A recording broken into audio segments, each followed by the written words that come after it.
क्रांती शाहीर शीतल साठे आणि विद्रोही शाहीर सचिन माळी, संगीतकार अनिकेत मोहिते आणि सहकलावंत घेऊन येत आहेत शाहिरीचा जबरदस्त आविष्कार।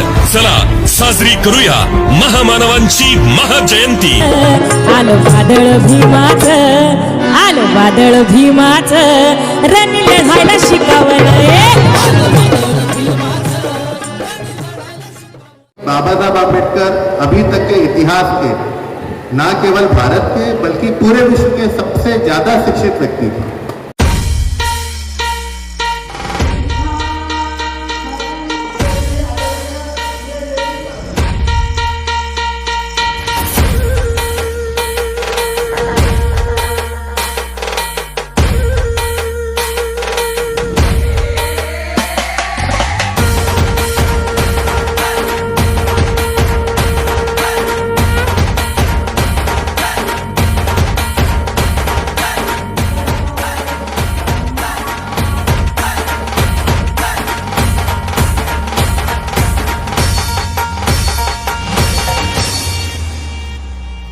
पदाधिकारी एवं समस्त स्टाफ, सबसे पहले तो मैं आप सबको भारत रत्न बोधिसत्व महामानव डॉक्टर बाबा साहब भीमराव रामजी अम्बेडकर की जयंती की हार्दिक शुभकामनाएं देता हूँ और यहाँ की जो आयोजन समिति है उसको हार्दिक बधाई देता हूँ जिन्होंने इतना अच्छा कार्यक्रम आज यहाँ पे अरेंज किया। बाबा साहब अम्बेडकर के बारे में जितना बोला जाए उतना ही कम है। कोई भी एक वक्तव्य या कोई भी एक व्यक्ति या उसका एक कोई भाषण उनके किए हुए कार्यों को पूरा वर्णित नहीं कर सकता है। ये तो मतलब बहुत छोटी बात बोल दी मैंने। आप उन्होंने जितनी डिग्रियां ली वो भी हम लोग आज बैठ के सब मिलके भी नहीं गिन सकते। यहाँ पर हम जितने लोग बैठे अगर सब भी गिनना चालू करें यहाँ पर 100-200 लोग होंगे। जितनी डिग्री बाबा साहब ने ली उतना हम लोग गिन के अभी गिन भी नहीं सकते हम लोग।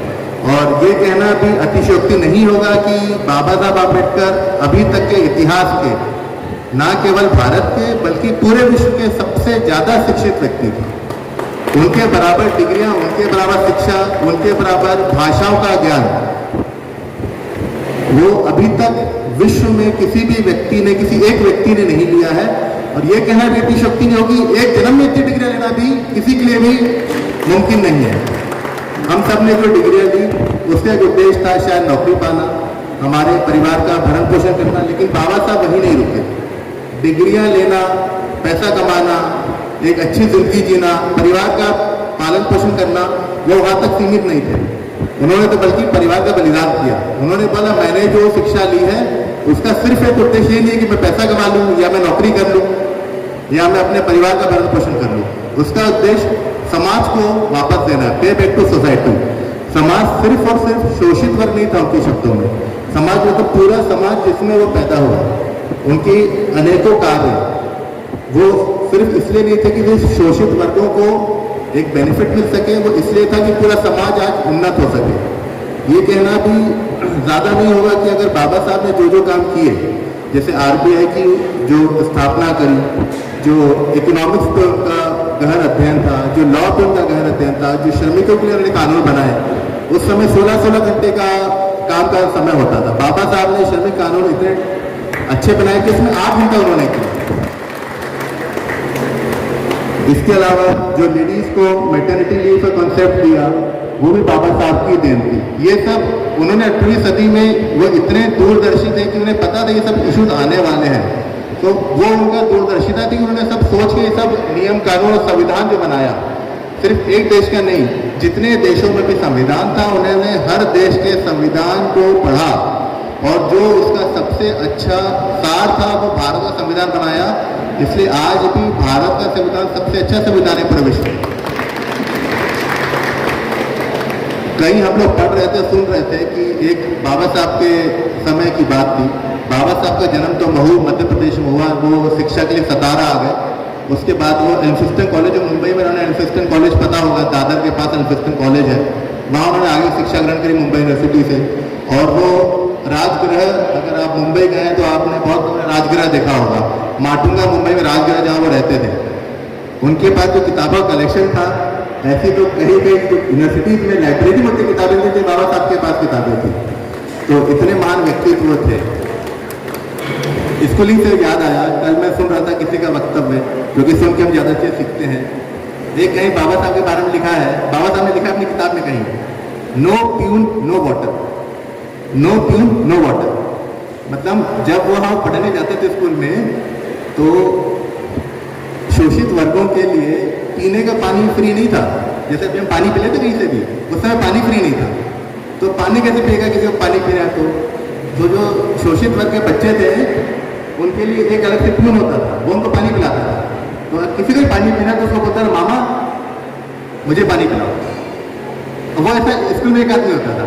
अब सोचिए, नो पिन नो वाटर का मतलब जिस दिन वो बच्चा बीमार पड़ गया, उस दिन बच्चों को पानी नहीं मिलता था। कितनी बड़ी बात है, आप सोचिए। स्कूल के पूरे बच्चे, दलित बच्चों को पानी नहीं मिलता था, उस दिन वो बिना पानी के दिन भर स्कूल में रहते थे। तो बाबा साहब ने मतलब सिर्फ 2 शब्दों की कितनी बड़ी बात बोली, नो पिन नो वाटर। इसलिए उन्होंने जो पानी के लिए भी काफ़ी संघर्ष किया और उन पर काफ़ी अत्याचार हुए शोषित वर्गों पे, और वो चाहते थे उसका जवाब मारपीट दे सकते, लेकिन नहीं, उन्होंने बोला हम कोई भी प्रतिघात नहीं करेंगे। हमारा जो सिद्धांत है, हमारा जो पूरा संघर्ष है, वो भगवान बुद्ध के दिए हुए मार्ग पे चलेगा।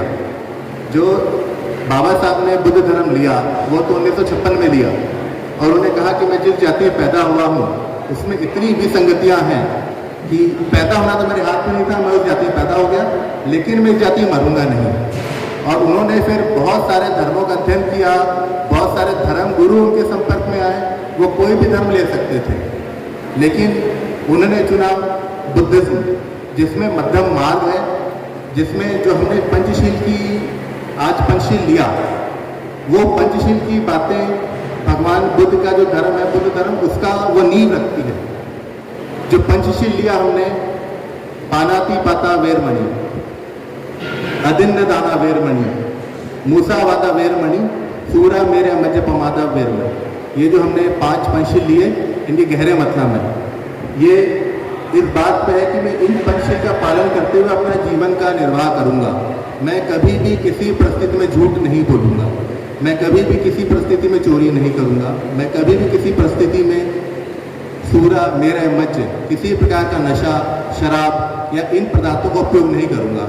मैं हमेशा ही ब्रह्मचर्य का पालन करूँगा। ऐसे इन्होंने 5 प्रतिज्ञाएं ली, पंचशील लिया, और उससे अपना जीवन को आगे बढ़ाया, और वो मार्ग हमें दिखाया।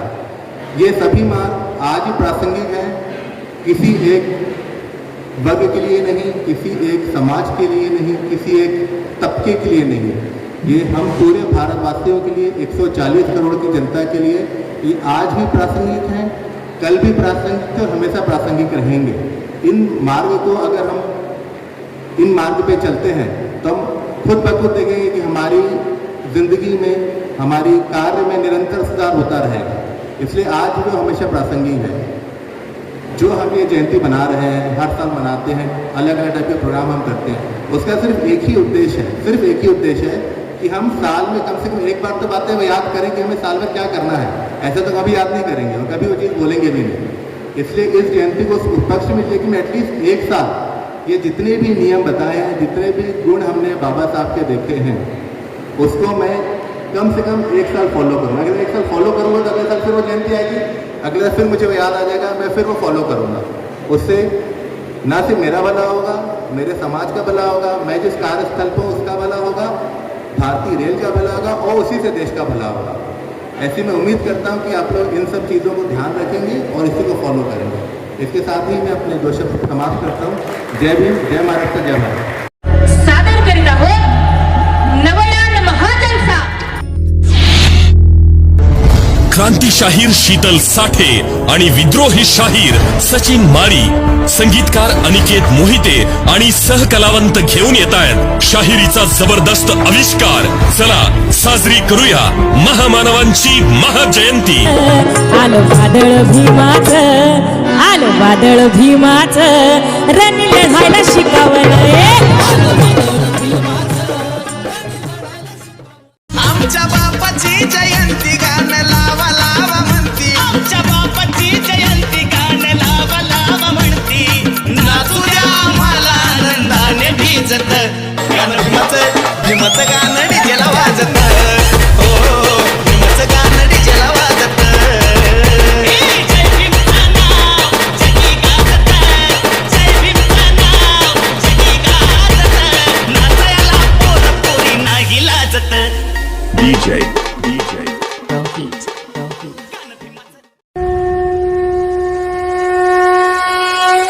गेली 25 वर्ष न थकता निरंतर प्रबोधन करत खऱ्या शिवविचाराचा पुरोगामी विचाराचा जागर घालणारी तडफदार व्याख्याते, इतिहासाची सेट परीक्षा उत्तीर्ण, शिवचरित्रावर PhD आणि तब्बल 12 विषयांमध्ये पदवी संपादन करीत सत्य परखड विचारांची ज्योत तेवत ठेवणारे निर्भीड व्यक्तिमत्व डॉक्टर श्रीमंत शिवाजी कोकाटे।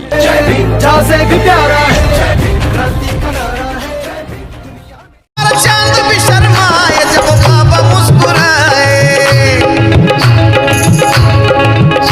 हे चांद भी शर्माए जब बाबा मुस्कुराए, चांद भी शर्माए जब बाबा मुस्कुराए। क्या बताऊं उनकी मैं कहानी, क्या बताऊं उनकी मैं कहानी, मेरे भीम की है दुनिया दीवानी। क्या बताऊं उनकी मैं कहानी, भीमराज की है दुनिया दीवानी। कोणी भिडणार नाही, कोणी नडणार नाही, आपला जबराट दरार आहे र। तुला कळणार नाही, तुला वळणार नाही, आपला डेंजर कारभार आहे र। का उडतोस रे, भिडतोस रे, कावळ्यांचा बनवून थवा, आपली टोळी हाय वाघाची रे, तू खपशील नडशील जावा। इथं तिथं या हवा देखू जहा, हाय आपलीच हवा। इथं तिथं या हवा देखू जहा। कुणी हल्ला करल, कुणी कल्ला करल,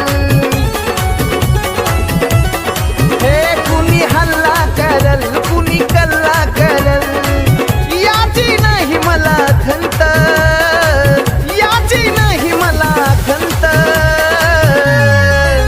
हे भीमराव जिंदाबाद म्हणेल जोवर आहे जिवंत।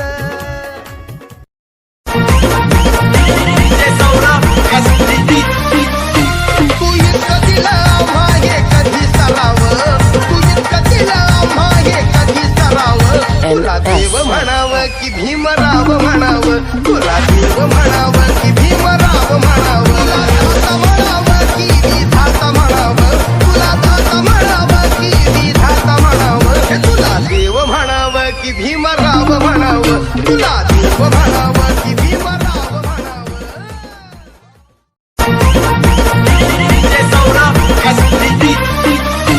तू इतकं दिला मागे कधी सरावं, तू इतकं दिला मागे कधी सरावं। तुला देव म्हणावं की भीमराव म्हणावं, तुला देव म्हणावं की भीमराव म्हणावं, दाता म्हणावं की विधाता म्हणावं, तुला दाता म्हणावं की विधाता म्हणावं, हे तुला देव म्हणावं की भीमराव म्हणावं, तुला देव म्हणावं। जरी होत वर्गाच्या बाहेर, धडधड द्यायचं उत्तर।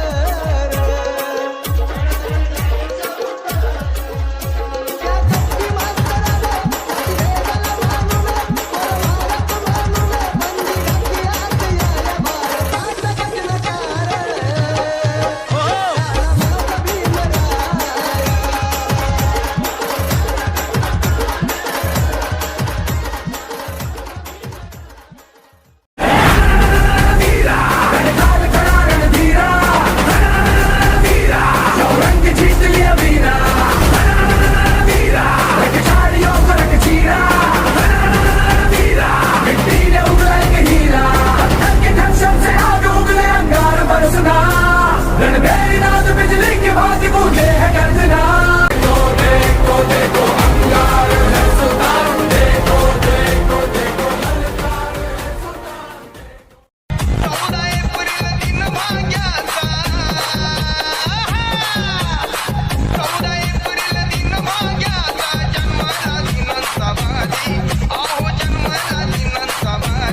DJ Raj Sanjay.